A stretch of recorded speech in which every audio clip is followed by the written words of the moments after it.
An 8,000 strong petition, 8,000 strong signature petition calling for foreign drivers to sit a practical test if they intend to stay in New Zealand for longer than 3 months was presented at Parliament today.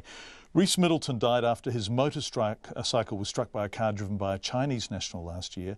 He was one of 22 people who lost their lives in accidents involving foreign drivers during 2016. Rhys's parents were supported by journalist Karen Ruthorford, who's still recovering from a serious car accident involving a tourist last August.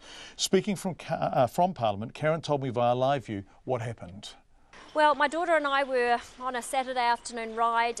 We went out onto the open road near our home. We always cross over at a certain point. It's a very long, straight stretch of road. It's dangerous to ride on the other side, so we always cross over. And I can't talk too much about it. The gentleman that hit me, a Chinese national, is appearing in court in 2 weeks' time. It's his trial. But yeah, head on, massive head injury, broken bones all down this side.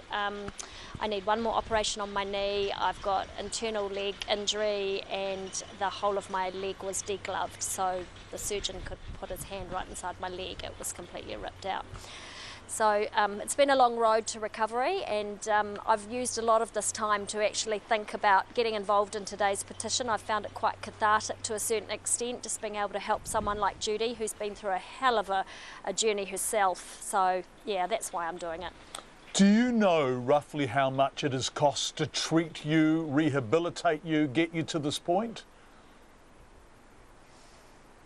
It's unbelievable, the services that have been available to me. I have had 3 times a week district nurse visits. I've had a concussion therapist, I've had a psychologist, I've had a physio, and the list goes on. It's almost like a full-time job being in rehab, I can tell you that. And the figures from NZTA suggest that it costs for an injury like mine around $760,000 when an overseas driver takes someone out and subjects you to this sort of thing. So if you're killed by someone, it's costing the country around $4 million in lost productivity. But the criminal prosecution, the medical bills I've faced that ACS is paying for, that all adds up to, they're saying, around $760,000. Having said that, you guys yourselves admit that foreign drivers cause only around 6% of all road deaths in New Zealand. So the very real problem is actually that the rest of us, your fellow countrymen and women, are disastrous on the roads. Isn't that something we have to address?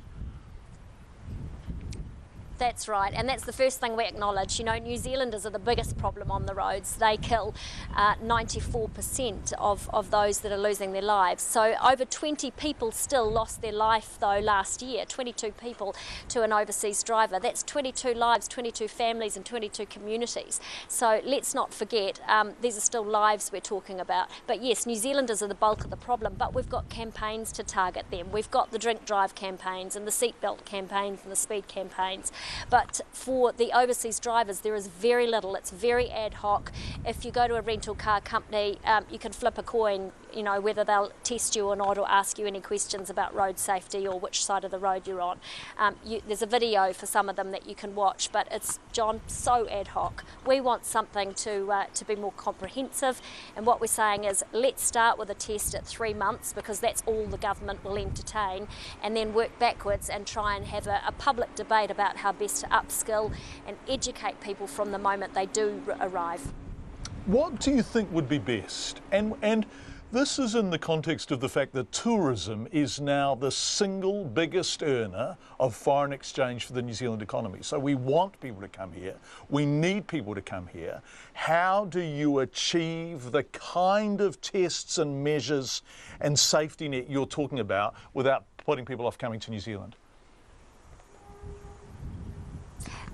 Let's be clear about this. Tourism it's a big money spinner. It's $1 billion industry, and I don't think anyone is going to come here and say that they wouldn't be prepared to sit a test. I mean, would you not sit a test if you went overseas? You go to other countries, for instance in China, at 3 months you have to sit a very rigorous test if you want to drive over there. Look at Vietnam, there's a lot of self-driving. I mean, we could, sorry, not self-driving, where you actually get a chauffeur to drive you around, a private hire. There's a massive industry in that. If visitors were to come here, and if they weren't prepared to be tested, then they get in these chauffeur-driven cars, and that's providing some sort of you know, income for New Zealanders if they're the ones doing the driving. They're the ones that know the road. Karen, I understand you witnessed a crash over Waitangi weekend, did you? Oh, honestly, of all the things, it was ironic. My family and I mean, we haven't really been able to get out of the house much in the last few months because I've only just got off crutches, and we go on this wonderful holiday to Rotuiti. We're coming back and we're in a queue for 20 minutes and we come upon a rental car, a juicy rental car, and my husband said to me, honey, look away, it looks like it could be visitors. And sure enough, it was the Asian gentleman that took out Uru Green and Steve Davey, who are in a very bad way in Waikato Hospital. He has pleaded guilty and he's just gone back to China. So for our family to actually see that just brings it all up again, and I can tell you physically my body actually rises up in this well of pain when I see something like that. It's like a panic attack. So physically I feel it too, as well as emotionally when I see things like that. But I talked to Uru Green the other night. She's a pretty strong lady and she's got very similar injuries to what I had, and she's a big supporter of what we're doing here with the petition. Karen Ruthorford speaking from Parliament earlier.